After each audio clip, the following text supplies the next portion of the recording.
Hello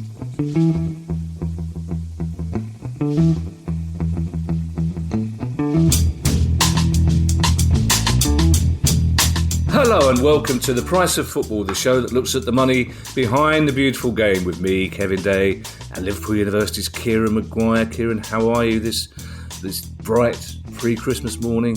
I'm all good. Working myself up in terms of anxiety and excitement about the match on Thursday night, as I imagine you will be doing so as well. All of my mates, and I've got quite a few Palace mates as well, we say, we take 1-1 now. As long as we don't lose, that's all that matters. It's not about winning, it's about not losing. I'm glad you mentioned the word excitement there, Kieran, because all we've got is anxiety. Mainly about the fact that Steve Cooper probably going to be our next manager, according to pub experts all over South London. I like the fact that already people on my WhatsApp group are planning their response in case Steve Cooper does become manager, because rather than wait to see what happens, they're right. If this happens, this is how unhappy we're going to be on a scale of 1 to 10. It's Newsday, Kieran. We have a lot of news to get through. Not much of it is good, unfortunately. We should start, as Kieran, by saying a big hello, thank you to all those patrons who took part in our Christmas quiz this week. Much fun was had by all. Some of it at the expense of your Christmas jumper, Kieran, which was spectacular. A spectacular Dad's Christmas jumper. The sort of Christmas jumper that a dad would insist on wearing all the way through Christmas Day whilst keeping his paper hat on and carving anything that comes within 3 metres of him. You've got my playbook sorted. That's how next Monday's going to be. That's why Finley keeps well clear of you at Christmas. I'm missing a leg. Our first story, Kieran, concerns your favourite people. Those it's a season of goodwill, Kieran. So perhaps we could bear that in mind when we're talking about FIFA's plans for the Club World Cup.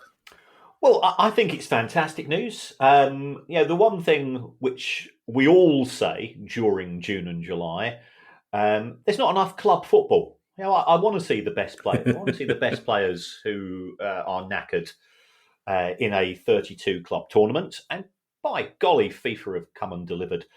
So it's going to take 29 days for the matches. So FIFA saying that they've taken into consideration player welfare by making sure that they don't have to go and play more often than once every 3 days. Yeah. Finley doesn't believe that. Actually, hold on a second. I'll go and get the. The Baroness has come to the door. A little insight. That's dog speak for FIFA are talking bollocks. That's what that is? And, I know enough. And like all postman, he wears shorts. Of course he does. It's 5 days before Christmas, and he's still in shorts, which is the way it should be done. It's proper post he is. So there is going to be this tournament taking place. My concerns, setting aside from the fact that the only reason why this is taking place is because of money, because Manchester City beat somebody Diamonds. Red Diamonds, whatever. 3-0. Fair play to them. They're the better team.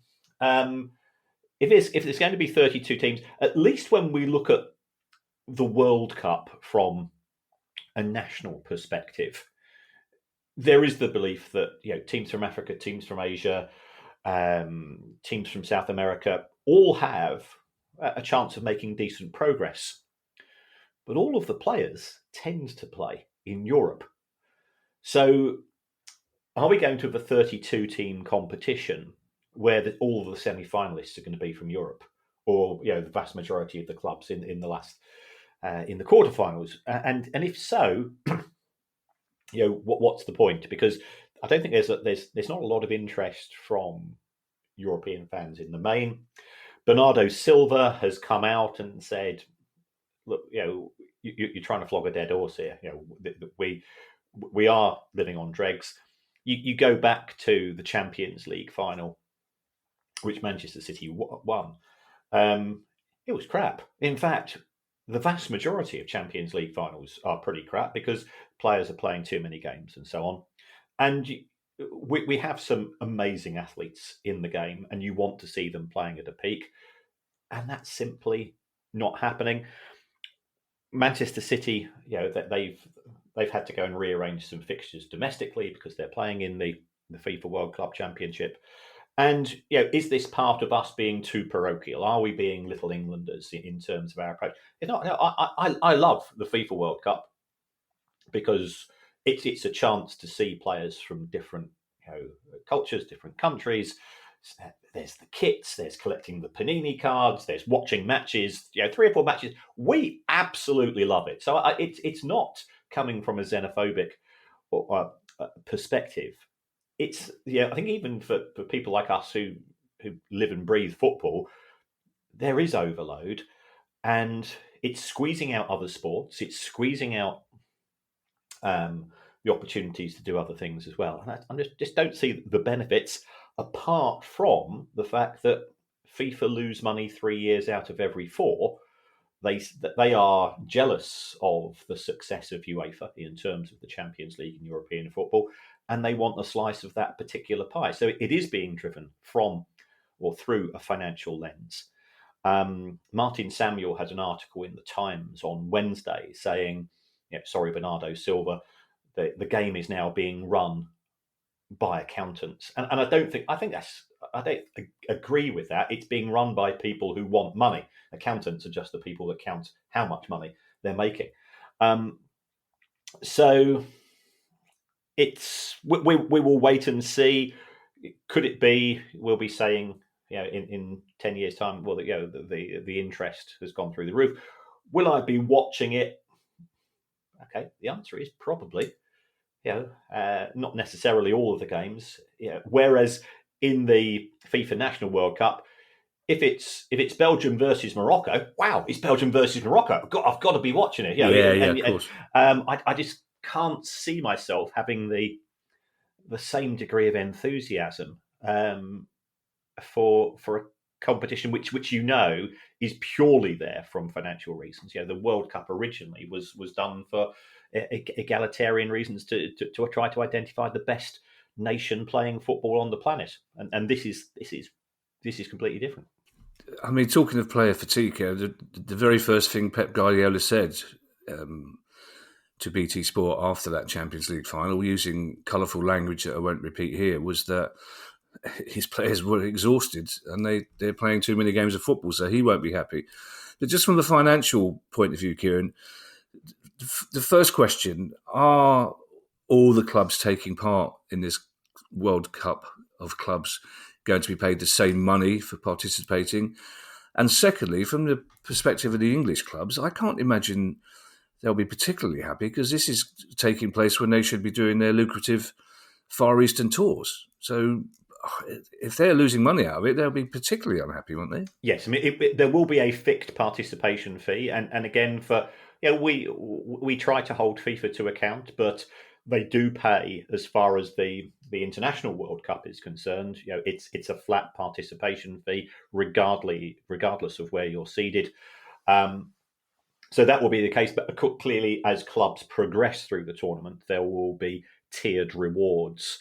Whether that will whether that will effectively outweigh the opportunity costs of the pre-season tours, the opportunity for clubs to be signing deals and so on, we're not sure what's going to happen in terms of domestic leagues.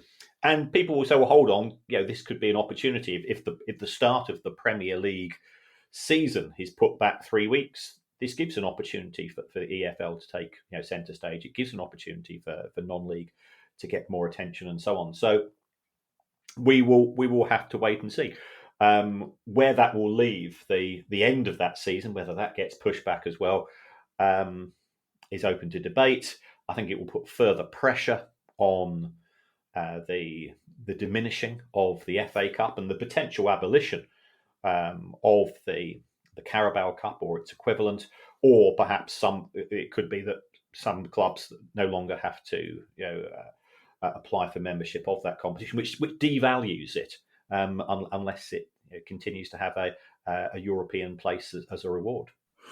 And what about broadcasting, Kieran? Will this fall under the remit of existing broadcasting deals, or will there have to be a completely separate broadcast deal for this? Because I'm not entirely sure how interested broadcasters might be for this midsummer tournament against a lot of teams that our English, their English viewers may not have heard of.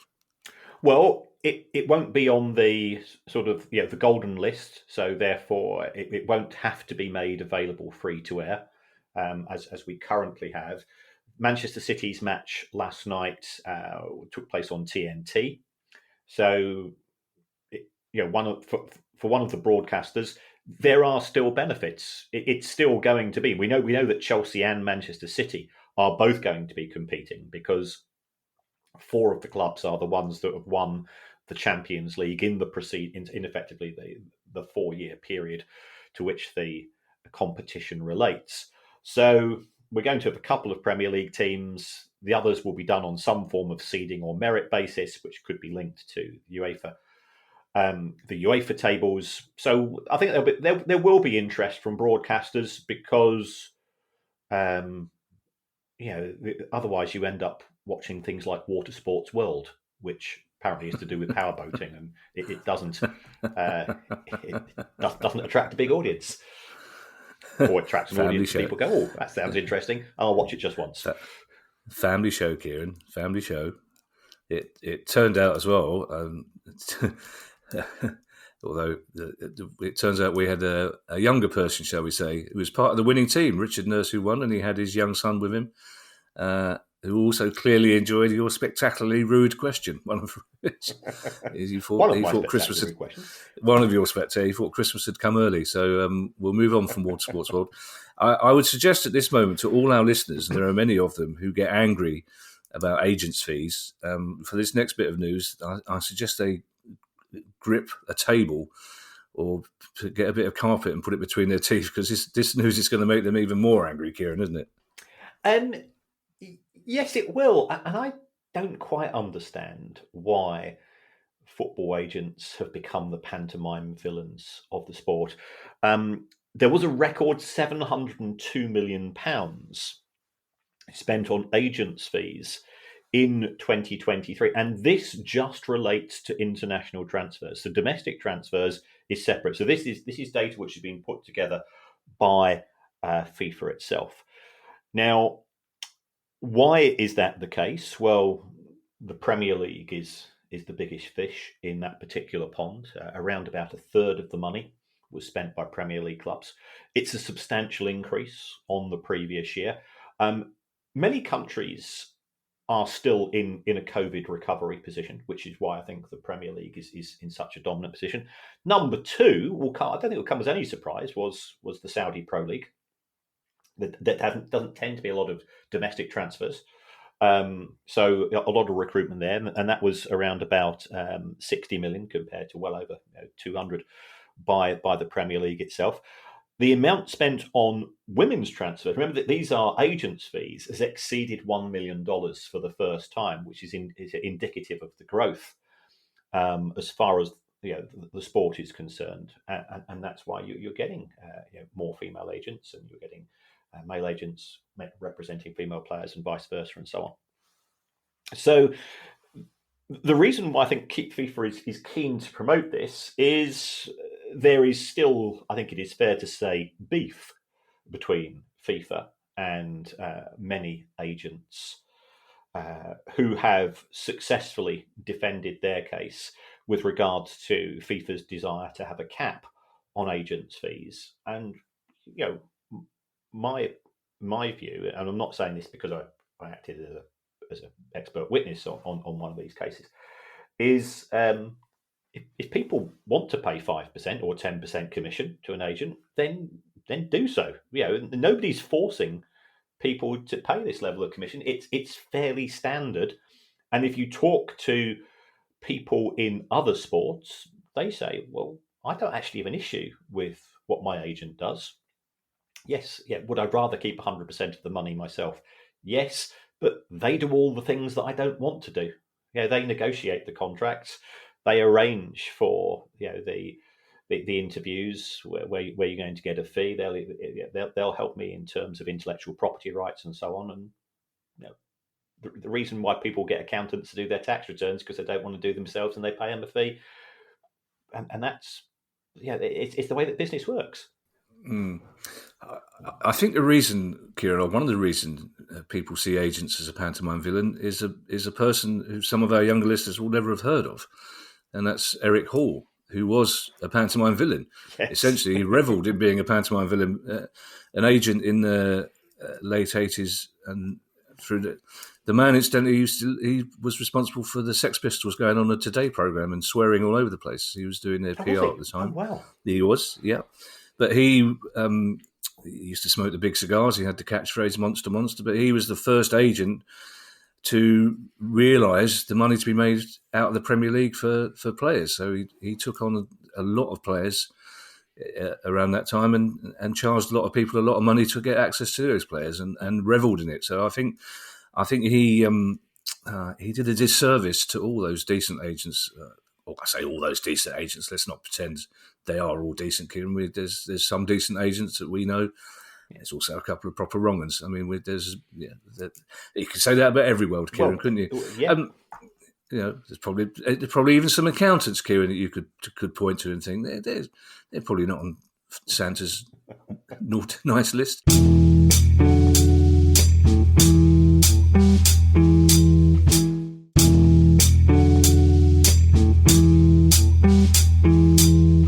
This next story, Kieran, you announced this. It had only just broken during our Christmas quiz the other night, and it got a cheer. It got a cheer from the assembled throng and many, many thumbs up emoticons, and it concerns our old friend Dai Yongge. Yes. Again, failing to adhere to an agreed arrangement with the EFL. So this is the owner of Reading Football Club. He owns a £15 million mansion in that part of London, shall we say. So clearly a very successful person, but either cannot or will not uphold his responsibilities as an owner of Reading Football Club. And therefore the EFL charged him. Reading the independent commission who upheld the case, I think two things came through. First of all, the EFL wanted him to be banned from football for a period of 12 months. The commission disagreed with that. They said, we want him out of football, but the best way to get him out of football is to get him to sell the football club. And just failing the owners and directors test doesn't actually achieve that. So clearly there was a conflict in terms of the ambitions of the EFL and the perception of the council. And secondly, the independent commission was pretty underwhelmed by his contribution, which was don't really care, mate. I'm a billionaire, so why should you bother? So he has been given a nominal fine. I think it's around about 50 grand, with some more of which has been suspended. I can't remember the exact amount, but for a billionaire, it's not going to move the goalposts. So there's an element of it being seen as you have to have some form of punishment. And we've also had this discussion when it comes to football clubs themselves who are owned by billionaires. If you give the football club a financial penalty to a sovereign wealth fund, it makes no difference. So therefore, it doesn't act as a disincentive, doesn't act as a deterrent, and therefore that's why they've gone down alternate routes. The problem for the commission is that the only alternative was to give him a ban, and they, I think they thought about it long and hard. They weren't impressed by Dai Yongge, but they felt he was probably not going to achieve any progress. And progress, in the case of Reading, is finding a new owner who is not William Storey.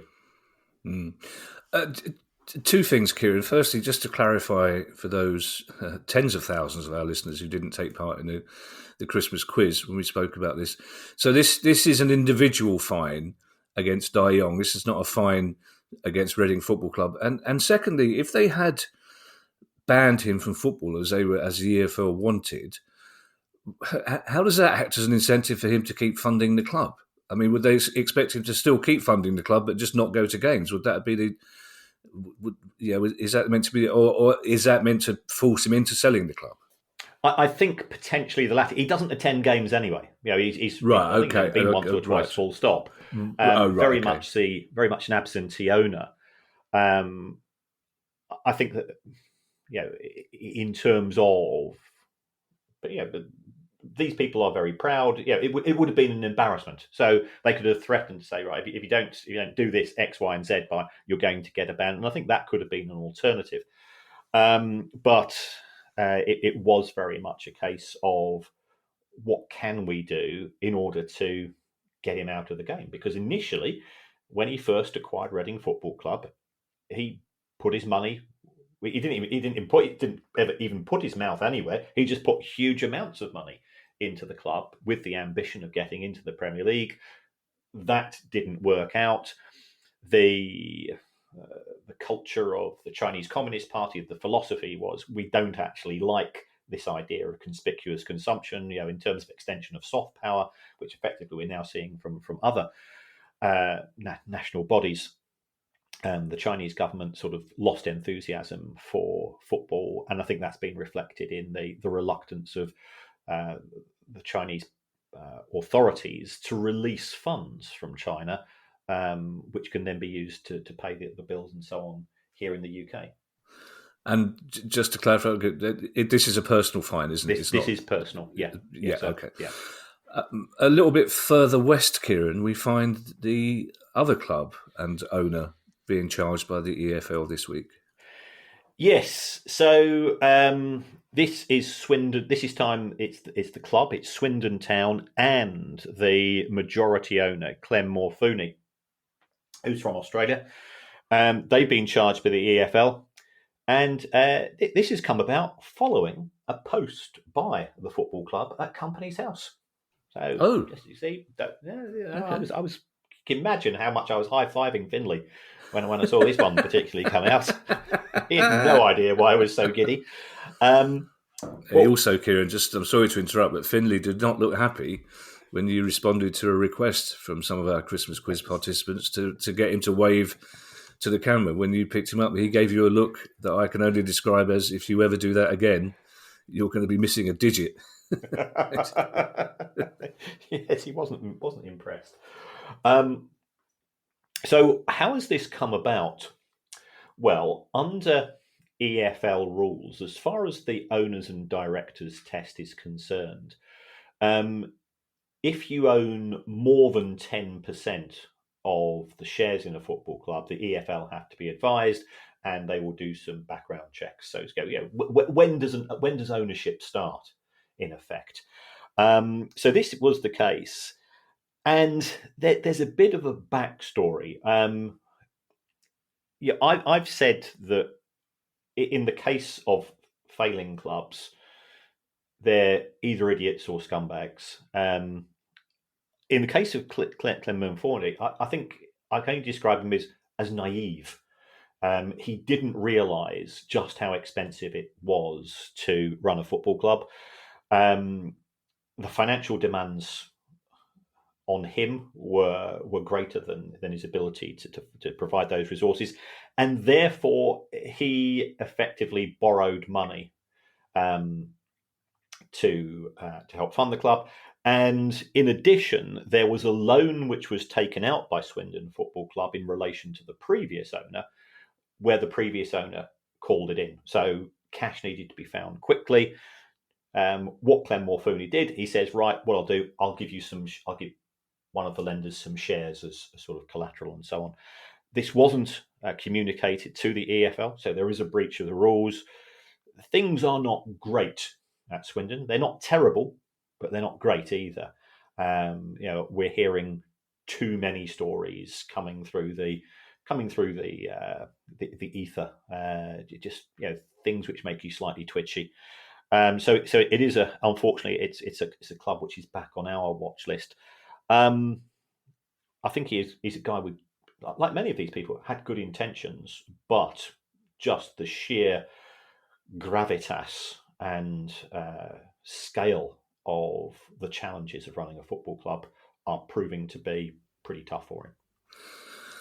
It's a real it's a shame that we're talking about any club that's in trouble, Kieran, but it's a real shame because we followed the previous Swindon Town story when they were in big trouble and the fans were very unhappy, and we followed the progress of Clem Morfuni taking over the club, and we all thought at the time that it was a good thing, that he seemed like a decent guy, but as you say, just possibly not realising the problems in too deep. So it's with great regret that we say Swindon club will keep an eye on again in the future.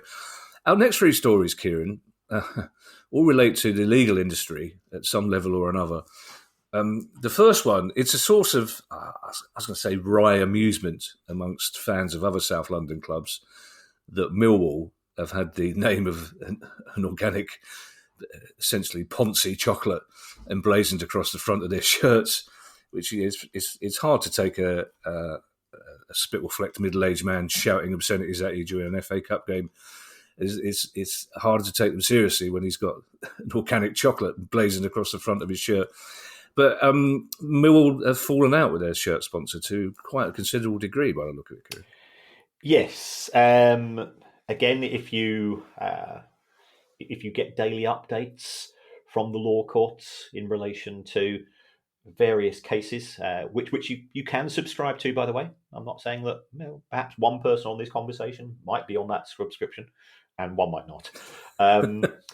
One didn't even know it existed until just this moment, Kieran. I like the fact we sound like the royal family there. One didn't know it existed. One was too busy spunking £9 million on cars that didn't turn up. So, yes, Millwall have filed a lawsuit against shirt sponsors Huski Chocolate. Now, we don't know the details of this, but looking at similar relationships, I know Huddersfield had one in relation to one of their sponsors, and they had to go down a similar route. It's likely to be that Huski Chocolate haven't paid the agreed instalments on the agreed date. Millwall have asked politely. Millwall probably asked less than politely. And now the only course of action is to go through is the legal one. I agree with you. It's just strange. I don't think you can buy Huski Chocolate in the UK, which... Oh, okay. I've never seen it, and I shop at Waitrose, so it's not there. Where else could it be if it's going to be?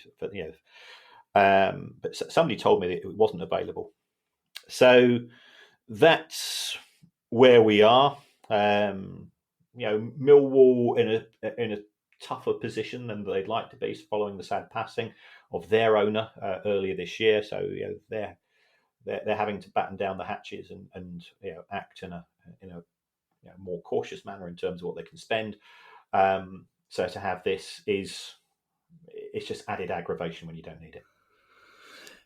Yeah, it's a shame that they are having to, as you say, retrench a little bit financially, because they do fantastic work in the community around Millwall, an area that, for all we make jokes about Bermondsey becoming very upmarket these days, which it has, is an area of great economic deprivation around the New Den, and Millwall do a very good job of helping those people. I still, every time I see that shirt, I still just imagine trying to tell Terry Hurlock that he's got to wear a shirt with it's got a Milky Way on it, Terry. Just put the shirt on. I'm not having Milky Way on. One former club owner, Kieran, is wanted by the police. Yes, this is Glenn Tamplin. Glenn Tamplin, sort of a few years ago, I think it's fair to say he was what you might describe as darling of the tabloids. Wow. Once apparently, he was deemed to be the second most influential person in Essex. Wow, the second most. Second most, yeah. Wow, I think after Mark Wright, I presume. Was.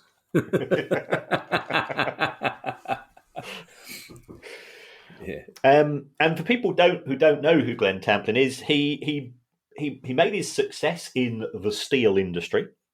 He therefore bought Billericay Town Football Club, which is based in Essex. He decided he wanted the club to be successful, so the club lost a lot of money. He signed players like Jermaine Pennant. Jermaine Pennant is has had an interesting career. If you're interested in that type of thing, there's a couple of podcasts, the likes of Under the Cosh. That's very good. I think he's been on that. He's also been on The Upshot as just a person that has lived a life which the tabloids love, and some of the stories are they cannot be condoned, but they are jaw-droppingly good grief moments. So Glenn Tamplin, he appointed himself manager. There was a very interesting mural at Billericay Town. He was once paying, by all accounts, he was paying the wages of Jamie O'Hara in cash, and he dropped by at Jamie O'Hara's house, where Jamie O'Hara's fiance was, and indulged in a conversation along the lines of "You can do better than him," which actually brings back very bad memories for me, because 6 weeks before myself and the Baroness tied the knot, I was working in Cyprus, and one of my mates, one of the person who I thought was one of my close mates, came round and said exactly the same thing to her, saying that I was one-dimensional, which I cannot deny, and that there was a better alternative standing in front of her. So yeah, that was a bit awkward, to put it mildly. So so I've got something in common with Jamie O'Hara, which I never thought I'd say. Yeah, this has taken a really weird turn now. So much so that I've forgotten why Glenn Tamplin is wanted by the police. Literally, a tiny Tim tear trickling down my cheek while you told that terribly sad story. Even though you wondered, yeah, why is Glenn Tamplin wanted by the police? Was it a really bad mural? Well, it's to do with two issues, both involving the letter C. The first is to do with community orders. For reasons best known to Glenn Tamplin, he was arranging for up to 8 big lorries a day to be dumping waste in the grounds of his house, which was, the grounds are quite big. I think there's something like 1,500 tons of waste. And as you can imagine, the neighbours weren't particularly impressed. So the local council sort of said, this appears to be some sort of waste disposal business you've got here, where you're just using your back garden as the place for the waste to be disposed, and we'd rather you stop that. I don't think he necessarily complied with that. And the other issue, I can only use the word cocaine. I don't know why. I don't know whether he's written a bad song about it, whether he knows people that might have heard of it. I don't know if it was a quiz answer on 15 to 1, or I don't know what was going on. But that's all it says in the article: community issues and cocaine. That would be the episode of 15 to 1 I'd love to see, and the circumstances in which that was an answer to a question on 15 to 1. Our last legal issue, Kieran, this probably was a lucky escape for Sheffield United fans, but we spoke, and we tended to speak with a smile on our face when we spoke about this chap, Dozy Mmobuosi, the Nigerian businessman whose bid to take over Sheffield United never seemed to be serious, but he got a lot of tabloid inches out of it. He's been charged this week. Yes.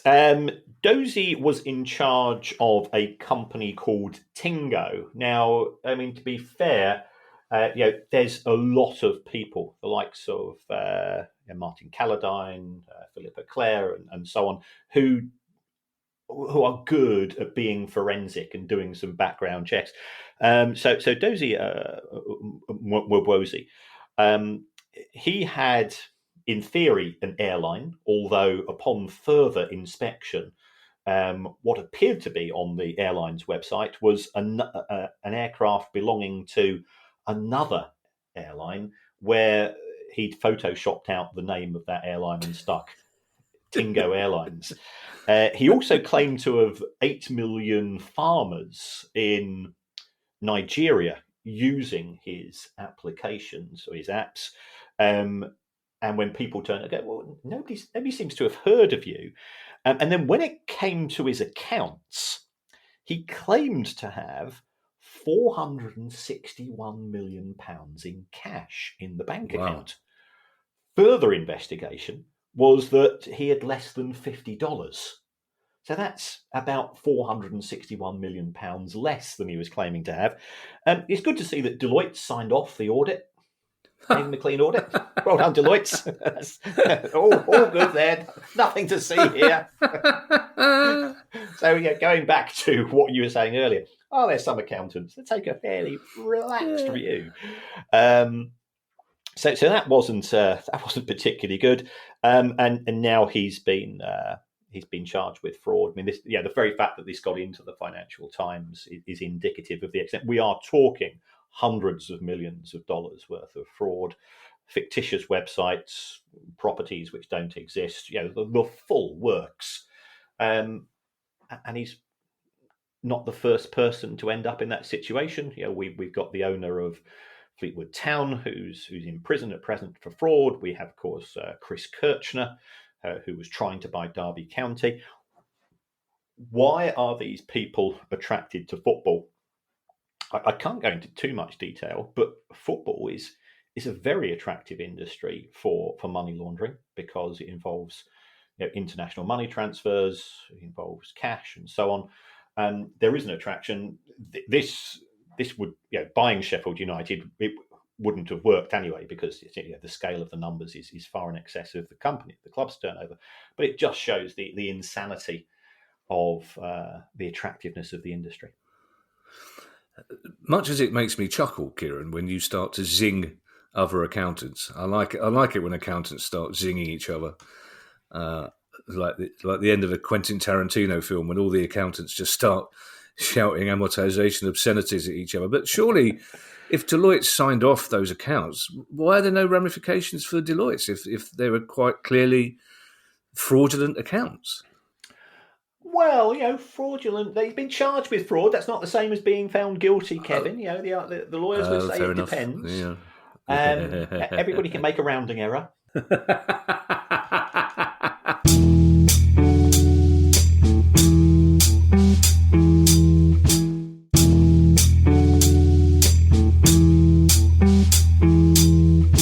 A couple of clubs in trouble. It's almost inappropriate to laugh going into these two news stories. A couple of clubs in big trouble, Kieran. But the first have found an unusual way to try and get out of that trouble. Yes, this is Marske United, based in Redcar, based in the northeast. They're in the Northern Premier League. They've had a bit of a fallout with the Football Association, and they are now sort of living not from day to day, from hour to hour. So what they've done is they set up a crowdfunding campaign, trying to raise, I think, £120,000 in order to allow people in the nearby district to have somewhere to go on a Saturday, and which we've always said, the idea of community football and so on is really important. Yes, the club could have been run a bit better. They have a match this weekend, so if anybody is up in that region and in fact he's going along, I think it's you can buy cheaper tickets. You can contribute if you want to go on to Just Giving for Marske United. The local MPs got involved, the local newspapers got involved, and people will say, well, if Marske United doesn't exist, the world will keep turning. But that's the case for all of us. So if anybody can help, the club is trying to rearrange its corporate setup in order to be compliant with some of the rules set by the FA. But that won't be sorted until the end of the season. And therefore, I think they're looking for anybody who can contribute to help out, to allow people to go and watch football. But it's community football. The standard is fun. I remember when we had COVID, and remember we were allowed to attend non-league matches. And I started to go to some on a Tuesday and Wednesday night because there's nothing to do during lockdown, and clearly you're outside, so therefore the risk of contamination was deemed to be that much lower. You were limited in terms of crowds, and to see people sliding in on 10-yard tackles and then inviting the bench of the opposition out in the car park afterwards, it made you realise actually that perhaps traditional football has become a bit too sanitised.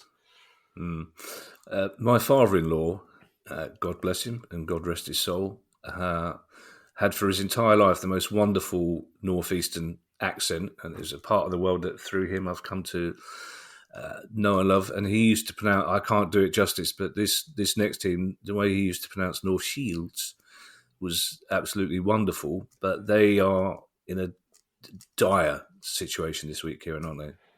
Yes. So again, could this be the last match that the club ever plays? That's if the club does play. I think some players have started to go. So North Shields again. It's in a region of the country where there isn't a lot of spare cash. But show me anywhere in the country at present where that's not the case. And like many clubs living from day to day, it's in a genuine chance of going out of business. And people will say, there's so much money in the Premier League, there's so much money here and there. And I understand that. It's still down to individual clubs to take responsibility for the way that they conduct themselves as well. So don't want to see it happen. And you just hope that there'll be buckets, there'll be GoFundMes, there will be a variety of things which will just hopefully get the club through. The concern is, players who are semi-pro, they've got families, they've got bills to pay. If they've not been paid this month's wages, then they're entitled to move away, and all of a sudden, the football's not worth watching because you end up playing the kids and you're getting stuffed each week. So it can become a fairly vicious cycle for clubs under those circumstances. We just got to hope that somehow we get through. And we've said on many occasions that there's all of this. It's a bit like the NHS. We're constantly talking about the NHS in crisis. We're constantly talking about football in crisis. You tend to muddle through just about. And what always amazes me is actually the number of casualties is so low. Is there any particular reason we know, Kieran, why North Shields FC have come to this, or is it just a general downturn in circumstances? It's gate receipts are down. You set a budget which was perhaps a bit too ambitious, and you're signing checks that your bank account can't pay. In effect. Our penultimate story, Kieran, is about an old mate of yours, and he's back. Well, I don't know why producer Guy said he's an old mate of mine. This is Shaun Harvey. Shaun Harvey's been an advisor at Wrexham since the acquisition by McElhenney and Ryan Reynolds, and he's become a character on the Welcome to Wrexham show. Yeah.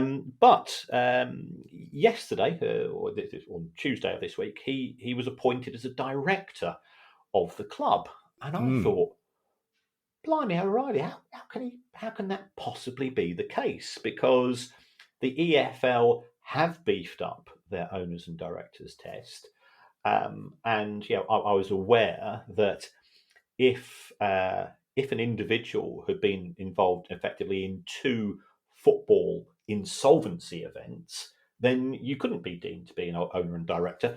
And this is why we see people being appointed as special advisors in order to circumvent the rules. But Shaun Harvey is now director. So I had to go into the EFL handbook, and blimey O'Reilly, for reasons which there appear to be no background to this, these rules came into being, or the rules were set that if you were involved in 2 or more insolvency events, which took place from June 2004 onwards. That seems a strange random date. And for people who are not familiar with Shaun Harvey, he was an executive of Bradford City Football Club when it went into administration twice. I think that was around about 1999-2000.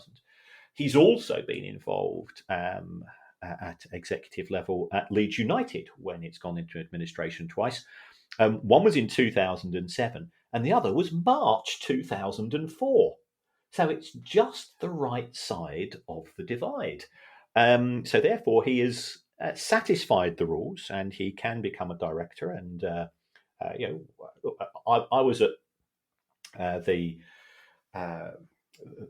community day at Wrexham, the fans together day, which was, I think, ironically around about 2004, 2005, and the generosity of spirit of the Wrexham fans, which is something which I will cherish for many a year. We were just there with banners. We come up. It wasn't even a coach load. It was 2 car loads of us from Brighton and some fans from other clubs, and we went around, solidarity with Wrexham because you know as well. Because I won't blow smoke up your backside, but fans from other clubs rallied around Brighton in 1996 and 1997 when we went out of business, and it's happened at Chester and it's happened at other clubs. So it is good to see that pure self-interest doesn't exist. But yeah, it does seem a bit strange because I also went on to the DCMS website, and as you know, I can be a bit like a dog with a bone when I've got something bugging me. And I went back into DCMS presentations back to 2011 when Shaun Harvey spoke, and I think the response from the panel to his comments, which he said, we don't appear to know who owns Leeds United Football Club when I was there.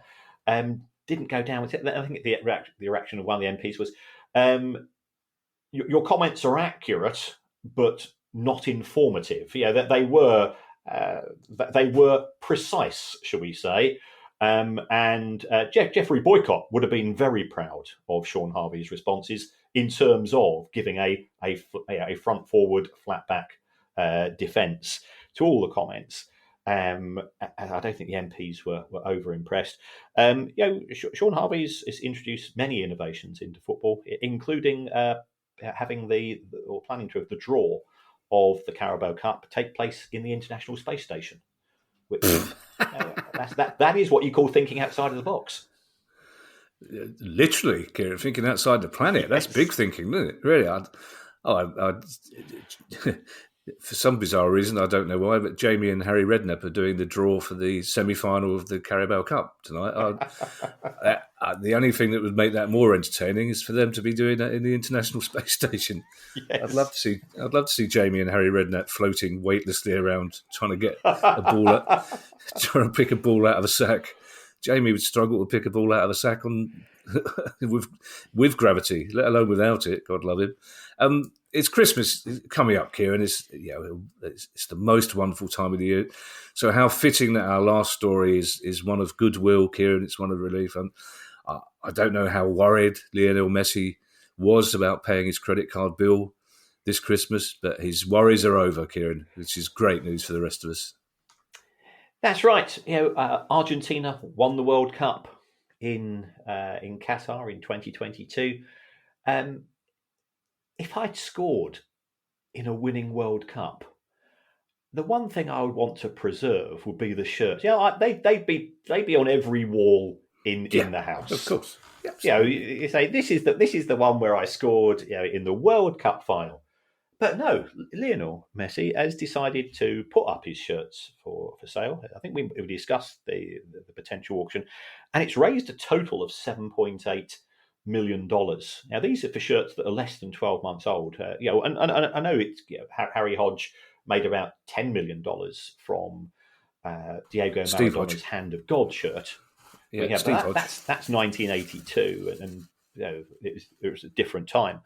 So he's I think all of the shirts that he's worn were put up for auction. A proportion of the money is going to a charitable trust in Barcelona, which looks after kids who have been ill and who have made misfortune, which is absolutely fantastic. I just can't understand the rationale for it. As you say, Lionel Messi is an independently extremely wealthy, elite, brilliant, fantastic athlete. So why he's chosen to do it, unless he's run out of walls in his house, I'd build an extension if that was the case, personally. He must have plenty of walls. Surely Lionel Messi can't be short of walls, can he? Or mantelpieces for the awards. I don't know who Harry Hodge is, Kieran. I presume you meant Steve Hodge, but I believe Harry Hodge was had a walk-on part in the first Carry On film. But we'll leave it. Thank you to everyone who's donated to the pod via our Patreon page. If you'd like to make a small monthly contribution to the pod, that'd be very kind of you. It will get you access to our chat community and our regular quizzes. You can do that by going to patreon.com/priceoffootball. If you have a question you'd like answered on the show, email us at questions@priceoffootball.com. If you'd like to buy our book or one of our other books or get yourself a Price of Football t-shirt, you can find details on our website, priceoffootball.com. We do actually have a show, Kieran, on Christmas Day, but I'm going to be cross if any of you people listen to it. Really, do Christmas. Don't listen to our show on Christmas Day. So I'm going to say Merry Christmas and a happy holiday to all of you now. And until that show on Christmas Day, which you're not to listen to, I shall hand you over to Mr. Kieran Maguire for his customary farewell. Personally, if I was peeling the potatoes on the Christmas Day morning, what better company could there be than a Q&A with Maguire and Day, talking about talking about contract extensions in football in League Two. Aled Jones is the only company I want on Christmas Day. It's peeling the sprouts. It drives Ali up the wall. Ali tolerates my love of Christmas, but having classic FM blaring out while I'm doing Christmas stuff, Christmas morning, just literally turn that off. I've seen Ali's patient looks towards you as well, Kevin, so I can imagine. It might not be a Weiss Christmas, but it'll be below zero in the Day household if he's got Ali Jones singing away. Thank you again for everybody who came along to the quiz. We had a lot of fun. Hope it wasn't too rude for the small people who were attending. If you want to support the show, Patreon, where you can get the advert-free version of the podcast, is available for a small monthly fee and so on. But there's another way you can support the show, and that's to give us a review. It genuinely makes a difference because of the algorithms that Apple and Spotify use. It's a bit like if you put things on YouTube. If you put them on regularly, then you tend to go higher up the charts for reasons that nobody can navigate. So you can say whatever you want. You could even say you would rather have the show presented by Glenn Tamplin and Shaun Harvey from the International Space Station. And I would certainly listen to that. I'm not sure that Shaun would give much contribution. He'd probably give a flat back answer. But I think just for curiosity fact, Glenn Tamplin, perhaps that's where he is. Perhaps he's actually in training to become an astronaut, and that's why the police can't find him. Much more difficult to arrest somebody, I imagine, in weightless circumstances than it is under normal. Yes. There'll be some poor sort of a PC going, "Oh, what are you doing?" Well, I'll tell you what you're doing now. You're going to the International Space Station to arrest the ex-owner of Billericay Town. Oh, really, Sarge? Bye, everybody. Bye. The Price of Football.